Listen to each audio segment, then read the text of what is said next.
Welcome to this video where we're going to be speaking about Hercules and Alexander the Great.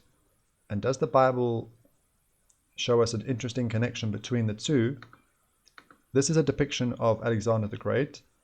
We're going to use the book of Daniel, chapter 8, and it says, "And the Hegoat, Alexander the Great, magnified himself exceedingly, and when he was young and strong, the great horn, he was suddenly broken. And instead of him, there came up 4 notable horns, to whom the kingdom was divided, one toward each of the 4 winds of the heavens."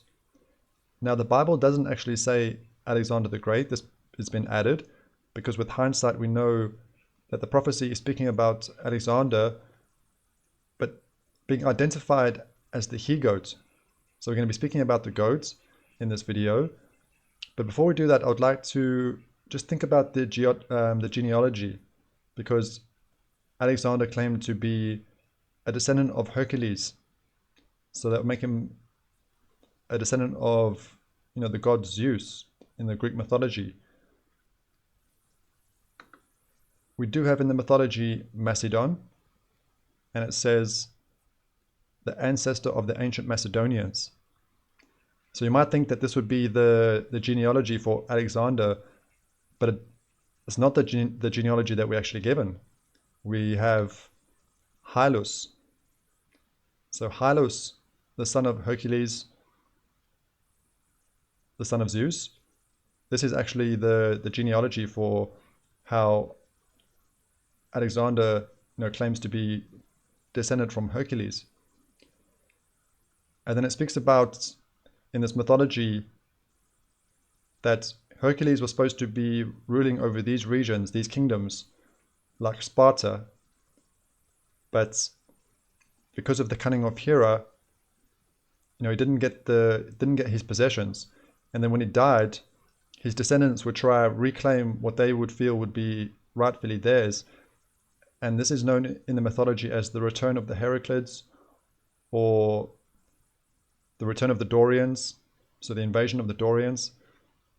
So this is actually very interesting, because it connects these royal families, so the Macedonian with Alexander, also with these other kingdoms like Sparta.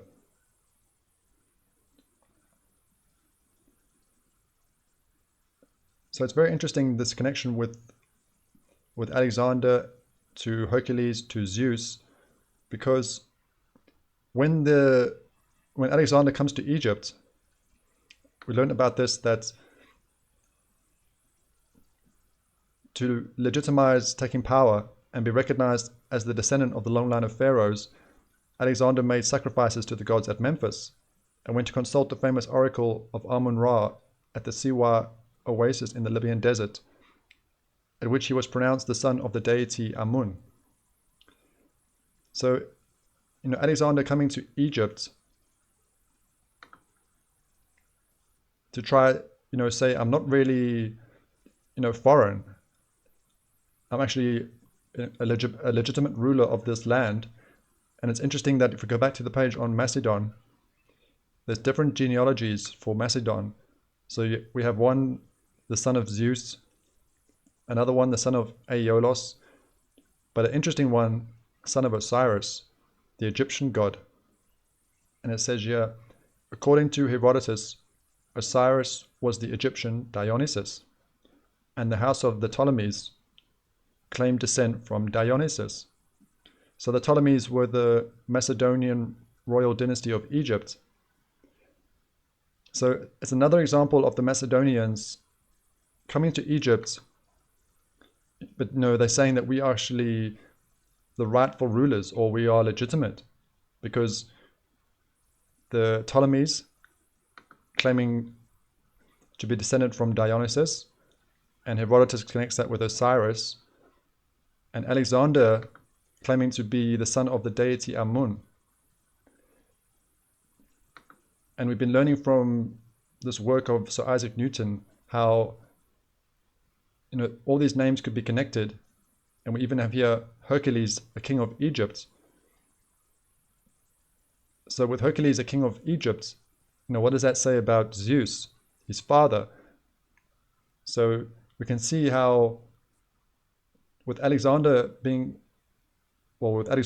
to be descendant of Hercules, if Hercules was a king of Egypt, we can actually understand what may be taking place here. With Alexander coming to Egypt to say, I'm also of the long line of pharaohs. So yeah, very interesting. And it would actually be through Hercules. If Hercules, was an Egyptian king, it makes sense. So Hylos, we're going to go to the next important name of this royal family, which is Temenus.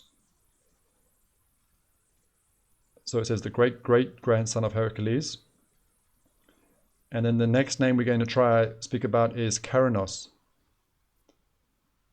So it says Chronos was the first king of the ancient Greek kingdom of Macedonia and founder of the royal Macedonian dynasty, the Temenid or the Argead dynasty. So Temenid because of Temenus and Argead because of Argos. And then it tells us this is the genealogy that leads to Alexander the Great.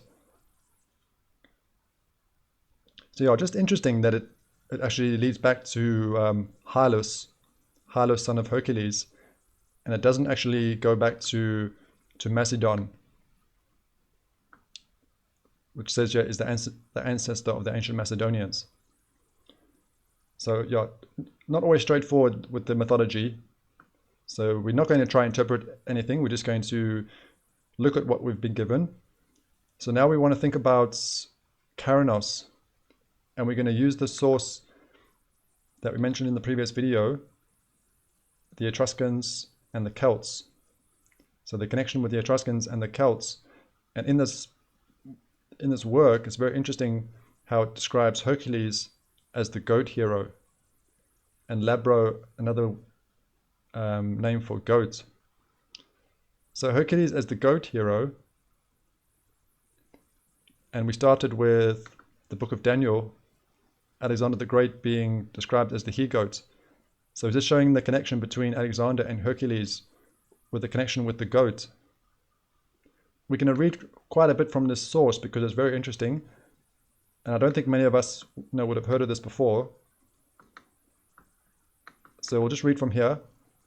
We had mentioned the book of Daniel. So in the vision of Daniel chapter 8, the ram with two horns means the combined kingdoms of Media and Persia, and the rough he-goat is Macedonia. So this scholar is of the opinion that the he-goat can actually be a reference to Macedonia itself, not just Alexander the Great, which is interesting. And it says Macedonia, the conqueror of Greece and then of Persia. This part was interesting. It goes slightly off topic for the video, but I would like to speak about it. The name Persia in the Aryan languages, according to some, may have the same etymology as from Paras. So this is something that I've been wondering about. If we go to the royal family of the Trojans, the genealogy that we've been looking at, I've been thinking about this name Paras. So Paras, the Trojan prince, son of Priam. And we've been mentioning how the Persians identified with the Trojans, seeing themselves as Asiatics. We also saw the connection with potentially with the religion, with the Phrygians and the Phrygian cap.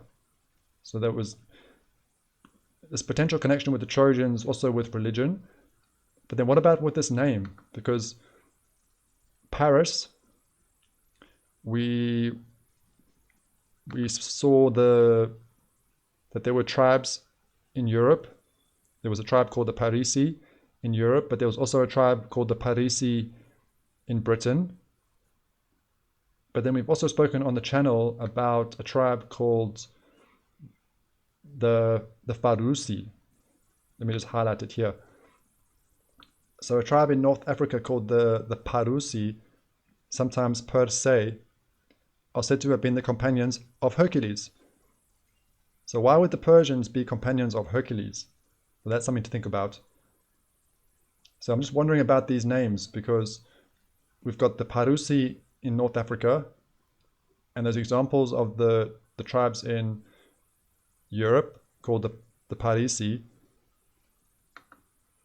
and we got Paris, the Trojan prince. Just seems very similar to how you would pronounce Paras, which has been connected with Persia. And it says its modern forms are Fars, a province of Persia, and the Parsis, the fire worshippers in India. So we're going to be speaking about the fire worshippers. We have been speaking about fire worship, on the channel in this playlist with the Celtic and the Vedic fire priests who brought fire worship to Britain. So let me know if you have any thoughts about this name Paras, because I'm thinking about the name Pharis. So we have Pharis.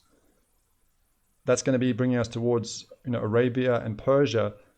So is Pharis also connected with Paris?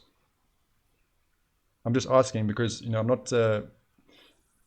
That's not my area with the names and everything, but I just thought that's very interesting. This potential connection with Persia and the Trojans. Could it even be with Paris? Okay, let's carry on. Okay, we'll go from this part here. It is also known that the Hegoat was the symbol of Macedonia. So that's the point we were saying, not just maybe the identity of Alexander, but even for Macedonia. And then it gives some interesting examples here. I'm not going to read this all out, but you could pause it and read this. It's very interesting if you'd like to. We just want to go down to the myth. So I'd like to read this myth because it's very interesting and I don't think many of us will know about it. So how Macedonia is connected with the he-goat. So it says, the myth regarding the he-goat of Macedonia runs thus. Caranus, now remember Caranus is going to be descended from Hercules. We've gone through that genealogy, so I won't go through that again, but leaving Argos with a band of his fellow countrymen and not knowing whether to proceed, he consulted an oracle and was told that he would found an empire. So this would become the famous Macedonian Empire, and he would be guided there by some goats. Doubting what this meant, he wandered northwards until he reached the city Edessa, near to the spot where Thessalonica now stands. Here he was overtaken by a heavy storm sent by Zeus, and observing a herd of goats running from it into the city, he remembered the words of the oracle. Bade his men follow, and entering, took the city by surprise. In memory of this incident, he called the city Aegea, the goat city, and adopted the goat as his standard. So a very interesting story or legend about how the Macedonians are connected with the goat. And we see here that this name Caranus could mean the goat or the Lord. And then it gives an example how you can have a word being connected with a creature, like a goat or an ox, but then have another meaning connected with leadership, with an example of aloof. So yeah, very interesting. We're going to think about this connection with the goats. There was just one more interesting thing from this page I'd like to read. It speaks about Hercules. Hercules is also said to have been the founder of the Celtic race. So this connection with Hercules and the Celts, we briefly mentioned that in our early video with Celtus, son of Hercules. There's just one more interesting thing here. Was this part here, that's Hercules coming into Italy, abolishing human sacrifices and setting up the worship of fire. So according to this, Hercules is bringing fire worship into Italy. But remember how we also said here that the Persians were companions of Hercules. And we had the fire rituals of the Persians and the Vedic. So is the spread of the fire worship connected with Hercules? So that's interesting. So that's going to be our interesting thing that we're going to be taking forwards. We're going to be thinking about the goat. Just wait for the picture to load. We're going to be thinking about the goat, and can this help with our study as we go forwards? So Alexander, the Hegoat, and now it's speaking about Hercules, also as the goat hero. Now, next video, our viewers have been reminding me about this and asking us to look at this. We're going to look at one of the labors of Hercules fighting Geryon. That's going to be our next video, and we might try to do a summary for Hercules. All the things that we've learned, trying to do a summary, and that might help those that are new to the channel to see in an easy way, all the things that we've learned so far. So we'll try to do that in the next video. So that's the very interesting connections for Alexander and Hercules. And it could be important as we try to, think about Hercules, trying to build a profile or a picture, that we're seeing Hercules described as a king of Egypt in this work of Sir Isaac Newton.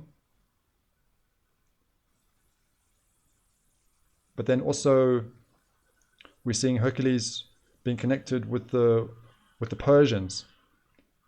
So how can we explain that? And is Hercules bringing fire worship to these regions that he's traveling through? So we'll try to link some of these things together in the next video. Thank you for watching this video. Let me know if you have any thoughts or anything you want to share about this one. And we may also try speak about Macedon, ancestor of the ancient Macedonians, because just interesting the potential etymology, meaning the tall ones or the highlanders. So that could be interesting. So thank you for watching this video, and we'll see you in the next one.